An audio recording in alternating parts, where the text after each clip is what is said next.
Halo semuanya, Assalamualaikum. Apa kabar? Semoga semuanya dalam keadaan sehat dan menjaga kebersihan.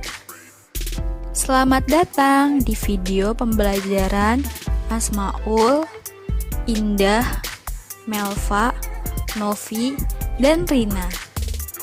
Nah, kali ini kami akan membahas tentang metode manajemen resiko. Untuk lebih lanjutnya, tonton terus ya, jangan di-skip.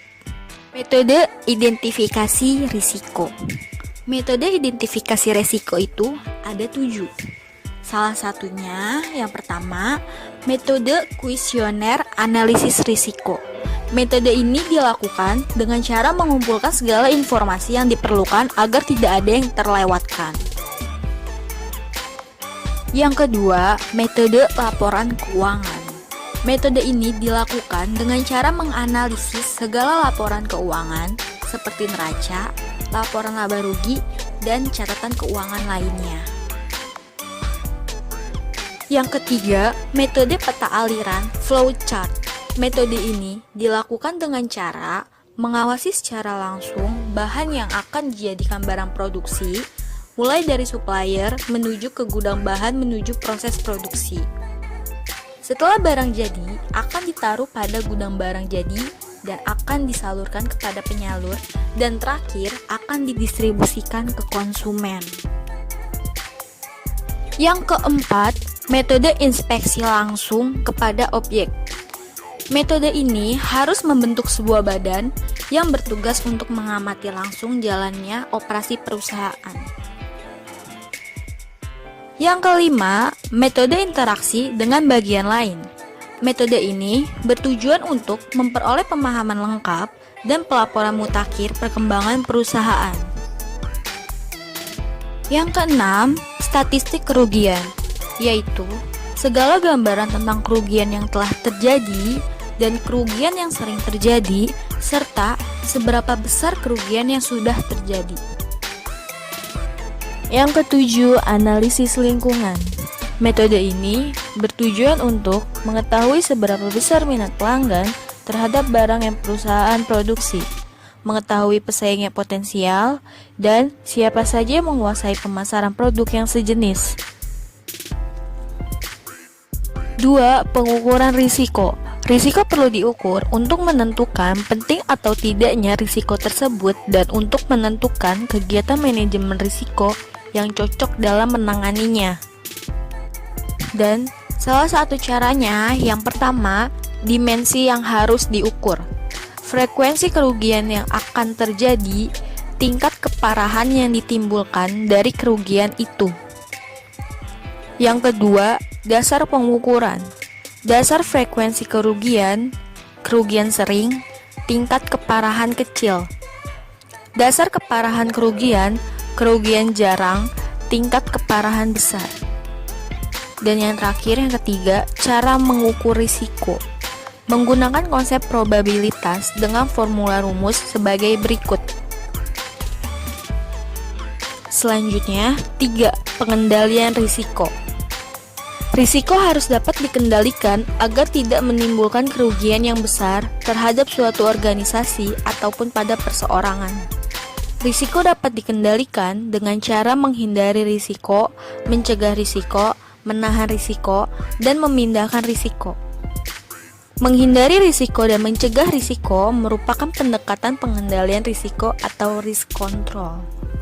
Sedangkan menahan dan memindahkan risiko merupakan pembiayaan risiko atau risk financing. Yang pertama, menghindari risiko, yaitu pengendalian risiko dengan cara menarik diri dari aktivitas yang menyebabkan risiko. Cara ini dapat dikatakan cara yang ekstrim. Yang kedua, mencegah risiko, yaitu pengendalian risiko dengan cara mempersiapkan diri sebelum terjadi risiko. Seperti menyiapkan alat-alat kebakaran sebelum terjadinya kebakaran. Yang ketiga, menahan risiko, yaitu pengendalian risiko dengan cara menghadapi atau menanggulangi sendiri risiko yang terjadi. Untuk risiko yang menyebabkan kerugian kecil, seperti risiko kehilangan handphone akan ditanggung yang mempunyai handphone tersebut. 4.